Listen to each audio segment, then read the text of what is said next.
Viewers, अभी आज हम आपको ये इम्तिहानात के बारे में बताएंगे कि इम्तिहानात होंगे या नहीं होंगे, क्योंकि ये अभी जून का मंथ हमारा चल रहा है। जून के मंथ का लास्ट वीक, इसमें हमें अभी तक ये बात कंफर्मेशन आपकी नहीं की गई है कि आपके इम्तिहानात होंगे या नहीं होंगे। और ये जो हैं र्यूमर्स वो सर्वाइव कर रही हैं, न्यूज़ आ रही हैं मुख्तलिफ़ किस्म की। तो हम पहले तो आपको ये बताएं कि आपने क्या तरीक़ाकार अपना रखना है। आप वीडियो को आराम से सुकून से सुने, आपको समझ आएगा और परेशान होने की ज़रूरत नहीं है। आप तमाम अच्छे स्टूडेंट हो, आपने अपनी तैयारी रखी हुई है। अब आपने ये नहीं करना कि आप अपनी बुक्स उठा के और दे दें किसी को सेकेंड हैंड करके, या किसी अगर आप पढ़ती हैं 9th में और आप समझती हैं प्रमोशन हो गया, हम 10th में चले गए, तो आप अपनी बुक्स दे दें। जब तक आपका रिज़ल्ट नहीं आ जाता, एक तो आप बुक्स किसी को भी ना दें, अपने पास रखें।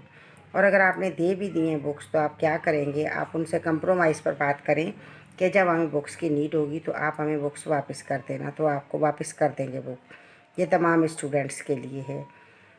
तो अभी ये है कि पहले गवर्नमेंट ने ये कह दिया था कि एग्ज़ामिनेशन नहीं होगा, प्रमोशन होगा बच्चों का और स्टूडेंट्स का प्रमोशन होगा। उसी हिसाब से प्रमोशन की वजह से स्टूडेंट ने अपनी किताबें एक साइड पे रख दी हैं और रिवीजन वगैरह भी नहीं किया, और कुछ ने तो नेक्स्ट क्लासेस का पढ़ना शुरू कर दिया है, और कुछ जो है वो खामोशी से उन्हीं के बुक्स को एक तरफ रख के बैठ गए हैं।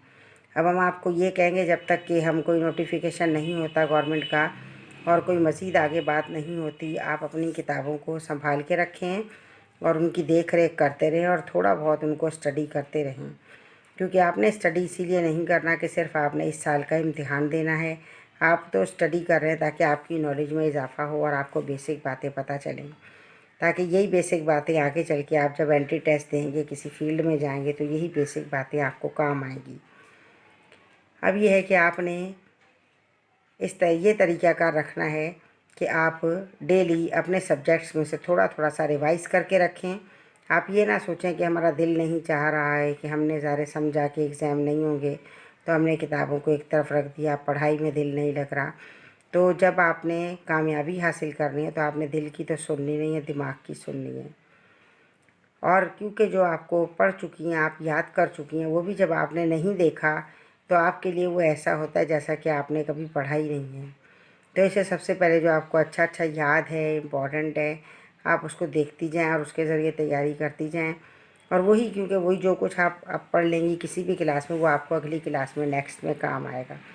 जो 9th में पढ़ती हैं, जो 10th में पढ़ती हैं, वही फर्स्ट ईयर में और वही इंटर में थोड़ी ज़्यादा डिटेल के साथ होता है, लेकिन बेस वही होती है। तो आप समझें कि आपकी बेस अच्छी हो रही है, आप बेस को अच्छा करें और अपनी पढ़ाई की तरफ तवज्जो दें। बिल्कुल भी यूँ गैर हाजिर दिमाग ना रहें। दिन के 24 घंटे हैं, 24 घंटों में से अगर आप कम से कम, आप घर में ही हैं, मौजूद हैं तमाम स्टूडेंट्स, आप कम से कम अगर 4 आवर्स दे लेते हैं अपनी स्टडीज़ को, अगर आप 4 घंटे अपनी स्टडीज़ को दे लेते हैं, तो उन 4 घंटों में आपको ये पता चल जाएगा कि भाई आपका ऐसे है, रिवीजन इतनी अच्छी हो गई है कि जैसे आपको बहुत अच्छा याद है। क्योंकि रिवाइज़ ना किया हो तो वो ऐसे होता है कि जैसे वो पढ़ा ही नहीं है, याद ही नहीं किया है।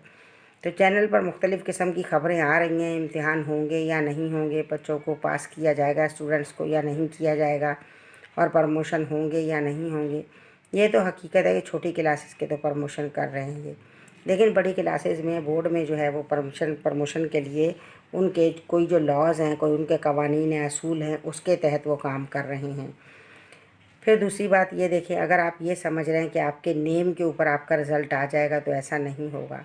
आप लोगों ने जो फॉर्म फिलअप किए हैं, आपके फॉर्म जो है वो जमा किए हैं, हर स्कूल कॉलेज के प्रिंसिपल ने और जो भी उनके एडमिनिस्ट्रेशन हैं, उन लोगों ने वो फॉर्म आपके बोर्ड ऑफिस तक जमा करवा दिए हैं। उन फॉर्म्स में से आपको आपके गेट पास मिलेंगे बाकायदा।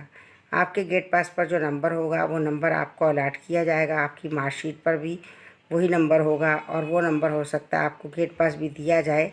तो अगर आपके एग्ज़ाम है तो सारे गेट पास आपको दिया जाएगा, और फिर उसी सीट नंबर के ऊपर आपका रिज़ल्ट आएगा। क्योंकि आप कहीं भी अगर फील्ड में जाती हैं, तो किसी भी फील्ड में आप ये ना समझें कि फील्ड में आपकी मार्कशीट की नीड नहीं होती है। हर फील्ड में मार्कशीट की नीड लाजमी होती है। तो आप किसी भी फील्ड में जब अप्लाई करेंगे अपनी लाइफ में, आप कहीं भी डॉक्टर बन रहे हैं, इंजीनियर बन रहे हैं, या कहीं भी जॉब के लिए अप्लाई कर रहे हैं, कहीं भी आप अप्लाई कर रहे हैं, तो आपको ये पता होना चाहिए वहाँ आपकी मार्कशीट लाजमी जाती है, और मार्कशीट को वो लोग वेरीफाई करवाते हैं। वेरीफाई करवाने के लिए मार्कशीट में ज़ाहिर सीट नंबर होगा, ईयर होगा, तो बोर्ड आपको बाकायदा आपका गेट पास इशू करेगा। वो गेट पास आपको वसूल करने पड़ेंगे। वो डिपेंड करता है आपके जो एडमिनिस्ट्रेशन है, आपके कॉलेज वाले, स्कूल वाले, वो किस तरीके से आपको देते हैं, क्या करते हैं। जो अरेंजमेंट भी आपकी प्रिंसिपल करेंगी, आपकी हेड मिस्ट्रेस करेंगी, वो आपको पता चल जाएगी। वो किसी तरह आपको ये बात पहुंचा देंगी कि आपने किस तरीक़ेकार से वहाँ से गेट पास वसूल करना है और कैसे आपने आना है, क्योंकि उसी गेट पास पर जो सीट नंबर होगा उस सीट नंबर पर ही आपका रिज़ल्ट आएगा। 9th मैट्रिक के तो स्टूडेंट्स को बहुत सारों को उनके ही स्कूलों में उनके गेट पास उनके असातिज़ा ने दे दिए हुए हैं, उन लोगों के पास मौजूद हैं गेट पास। कुछ जो रह गए हैं वो उनकी क्लास टीचर्स के पास मौजूद हैं या उनके क्लास टीचर्स के पास मौजूद है, वो उनको दे देंगे जब पेपर के लिए वो आएंगे। और अगर ये है कि रिज़ल्ट आ जाता है और आपके हाथ में आपका गेट पास नहीं है, तो आप ये बताएं कि आप रिज़ल्ट कैसे देखेंगे। आप तो नहीं देख सकते रिज़ल्ट, क्योंकि आपका जो सीट नंबर अलाट हुआ है, आपका रिज़ल्ट तो उस सीट नंबर पर आएगा ना। तो आपके लिए गेट पास बहुत लाजमी है। फर्स्ट ईयर इंटर के गेट पास अभी इशू नहीं हुए हैं, उनके गेट पास जैसे इशू होंगे तो आपको मुख्तलिफ़ स्कूलों के जो जिस स्कूल की जो प्रिंसिपल हैं वो बता देंगी कि भाई गेट पास आपने किस तरह वसूल करने हैं। हम भी अपने स्टूडेंट्स को बता देंगे कि उन्होंने गेट पास किस तरह वसूल करने हैं, तो उन्हीं गेट पास के ऊपर आपका रिज़ल्ट आएगा। अब दरअसल ये है कि अब आप सोच रहे हैं कि अब एग्ज़ाम्स का हम क्या करें, तो आप ये करें कि आप अपनी बुक से थोड़ी बहुत अपनी तैयारी जारी रखें कंटिन्यू, और आप बिल्कुल इसको पेंडिंग में ना छोड़ें, पेंडिंग में ना डालें। जो आपने नेक्स्ट ईयर की बुक्स ले ली हैं वो बुक्स भी रखें अपने पास। आप जहाँ भी पढ़ते हैं, जो भी आपकी टीचर हैं, आपके बहन भाई हैं जो आपको पढ़ा रहे हैं, या आप जहाँ भी आपकी ट्यूटर्स थी, जो आपके ट्यूशन टीचर थे, आप किसी तरह कांटेक्ट करके अगर उनसे कहें कि वो आपको रिवाइज़ करवाएं या वो आपको बता दें या पढ़ा दें, समझा दें। जो टॉपिक आपको अच्छे से नहीं आते हैं वो टॉपिक आप समझ लें, आपका रिवीजन हो जाएगा तो आपको फ़ायदा होगा। ये रिवीजन ऐसा ना समझे एग्ज़ाम नहीं हुए तो हम समझे कि ये ज़ाया गया हमारा, ऐसी बात नहीं होती है। इल्म कभी भी ज़ाया नहीं जाता, वो अपने पास रहता है और कारआमद ही होता है। हर वक्त में वो इंसान के काम आता रहता है। तो आप अब ये करेंगे कि अब इसमें गवर्नमेंट ने एक नई जो पॉलिसी बनानी है उसका वो अनाउंस करेंगे जुलाई में। तो जुलाई में हम देखेंगे जिस हिसाब से होगा वीडियो का, हम उसी हिसाब से आपको वीडियो बना के भेज देंगे। अब कई जगहों पर यूट्यूब पर भी और कई जगहों पर फेसबुक पर ये बात आ रही है कि बच्चों को, स्टूडेंट्स को जो है बग़ैर इम्तिहान के ही पास कर दिया गया है या पास कर देंगे। तो ये जो ख़बर है ये उनके लिए बहुत प्रॉब्लम है। वो भी सोच समझ के फ़ैसला करेंगे, तो वो देखेंगे कि किस हिसाब से उन्हें काम करना है और किस हिसाब से नहीं करना। तो इसके लिए आप ज़हनी तौर पर तैयार रहें। अब मुझे आपको ये बताना है कि एग्ज़ामिनेशन जो है वो कब होंगे।